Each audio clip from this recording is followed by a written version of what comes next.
जय जय जय। ओम भूर्भुवस्वः तत्सवितुर्वरेण्यं भर्गो देवस्य धीमहि धियो यो नः प्रचोदयात्। आत्मीय बंधु, भाइयों तथा बहनें, गायत्री मंत्र महामंत्र है, आदि मंत्र है, वैदिक मंत्र है, परम शक्ति है। अनेक वीडियो गायत्री मंत्र पे आपको दिए गए, फिर भी मन में कई तरह की शंका होती है, कई तरह की जिज्ञासाएं होती है कि और भी जानकारी इसके बारे में मिले। तो एक सीरीज़ हम ऐसे चीज़ों के बारे में आपको देने जा रहे हैं। गायत्री मंत्र से क्या क्या लाभ होता है, क्योंकि मनुष्य कुछ लोग ही होते हैं। भगवान कृष्ण ने गीता में कहा कि करोड़ों होते हैं, उसमें कुछ ही लोगों को अभिप्सा और जिज्ञासा होती है आध्यात्म क्षेत्र में जाने की, और अधिकतर लोग अपने सांसारिक चीज़ों के लाभ के लिए भी पूजा पाठ साधनाएं करते हैं। तो गायत्री मंत्र एक ऐसा मंत्र है जो लोक और परलोक दोनों हमें देता है। लोक में पहले सब कुछ मिल जाए तो फिर परलोक के लिए लोग विचार करते हैं। कहा भी गया है कि भूखे भजन न होई गोपाला, ले लो अपनी कंठी माला। संसार में यदि हम भूखे रहेंगे, तकलीफ में रहेंगे, कष्ट और परेशानियों में रहेंगे तो भजन कैसे कर पाएंगे।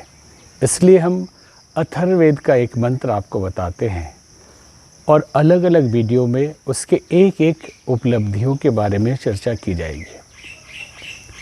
वो मंत्र है ओम स्तुता मया वरदा वेद माता प्रचोदयन्तम पावमानी द्विजानाम आयुः प्राणम प्रजाम पशुम कीर्तिम द्रविणम ब्रह्मवर्चसम मह्यम दत्वा व्रजत ब्रह्मलोकम।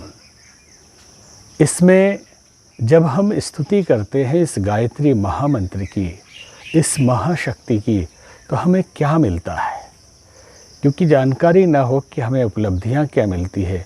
जो निष्काम साधक है, कई लोग इसमें भी प्रश्न करेंगे कि भगवान की प्रार्थना करनी है तो हमें कुछ नहीं चाहिए।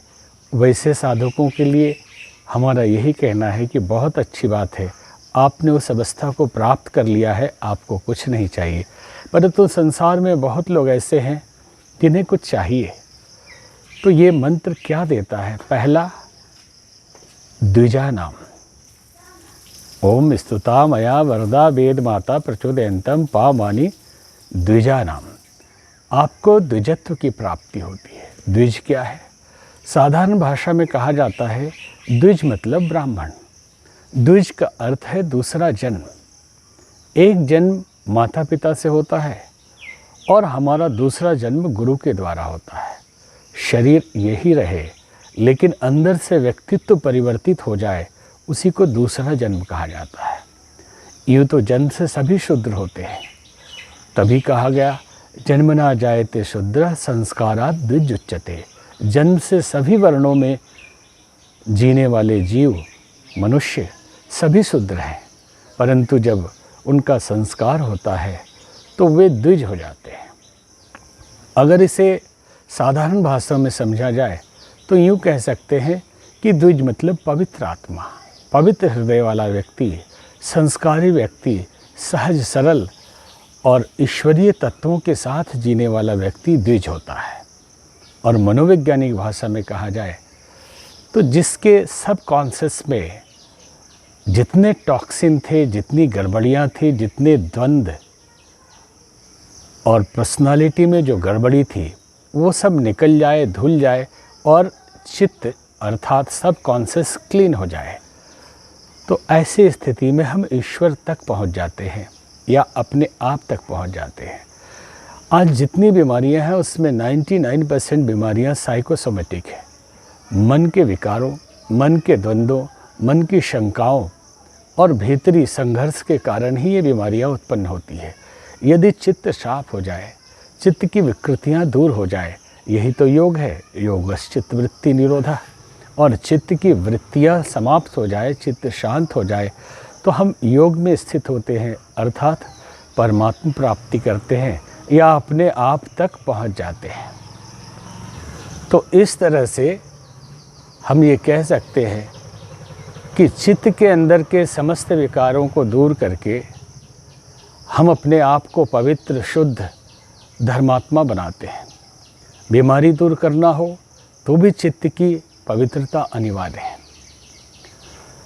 आध्यात्म क्षेत्र में जाना हो तो भी चित्त की पवित्रता अनिवार्य है। और गायत्री मंत्र का ये प्रभाव जो अथर्ववेद कहता है कि पहली उपलब्धि ये देता है कि आपको दूसरा जन्म कर देता है, अर्थात सब कॉन्शियस क्लीन हो जाता है, सब कॉन्शियस पवित्र हो जाता है। अगर हृदय पवित्र हो गया तो शरीर भी स्वस्थ रहेगा, मन भी स्वस्थ रहेगा, विकार भी दूर हो जाएंगे और परमात्मा प्राप्ति भी होगी, जिसके लिए संत कबीर ने कहा, कबीरा मन निर्मल भया, जैसे गंगा नीर पाछे पाछे हरि फिरत कहत कबीर कबीर।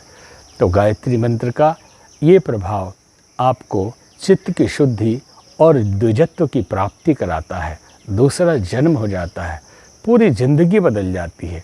लोग शिकायतें करते हैं, पूजा पाठ में मन नहीं लगता, मन भटकता रहता है, मन में बड़ा द्वंद्व है, भय बना रहता है, हम हमेशा डरते रहते हैं। ये डर, भय और दुखों की उत्पत्ति सब कुछ चित्त की देन है। इसलिए सबसे बड़ी ज़रूरत है कि चित्त की शुद्धि हो जाए और हम अपने मूल स्वरूप में पहुंच जाए। तो आज गायत्री मंत्र के इस 9 प्रभावों में से एक प्रभाव पे हमने चर्चा की। अगले दिन दूसरे वाले की चर्चा करेंगे। ओम शांति।